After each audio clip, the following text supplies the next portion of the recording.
Here we go, we got the old Onan fired up, warming up. We got the heater starting here. Tell you what, good way to get rid of your thin slab wood that you're not going to use for firewood. Keeps you warm while you're milling. So what we've got here, two poplar logs, and not exactly sure on this one yet what this is. Maybe a white oak. Kind of hard to tell. Got any ideas there? Leave me a comment, let me know. But anyways, these poplar logs here, we're gonna mill up and make 2x6s. One of my friends there wants 5-foot 2x6s for tomahawk throwing. We're gonna make them some nice boards there and have some fun while doing it. Got mom and dad out here at the mill, they're helping. Gonna be a lot of fun.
Alright guys, so what we do when we're slabbing it, I know I make quite a few extra cuts, but I just cut everything 1-inch increments down to where we need to be.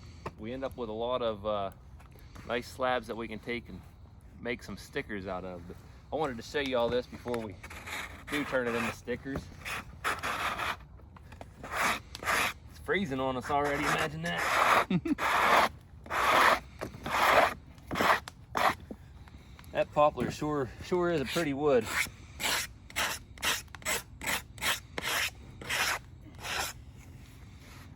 Looky there.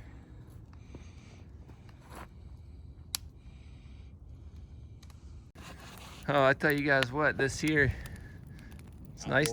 Wood burner. Yeah, outdoor wood burner. Makes it nice to get warmed up in between logs and whatnot, but we were able to get 16 real nice 2x6s out of those 2 logs. They're about, the shorter ones, I think were 5'7", the other one's about 6 foot, so I think they'll like those a lot. Sure made some pretty stuff. Some of these boards, if I could find it, I almost didn't want to cut down into 2x6s. They were just real pretty poplar. Anyways, we'll call that a video, and I want to thank you guys for coming along. Sure appreciate the support. Now let me know what y'all think about these sawmill videos. I know I sure enjoy being out here milling. So we'll get around to cutting some firewood here before too long, but right now I've gotten enough, and well, I find this more entertaining. So did you tell them it was 26 degrees out? Oh yeah, it is pretty cold. So yeah, mid-20s today. But thank y'all for coming along. We'll catch y'all on our next video. Y'all take care.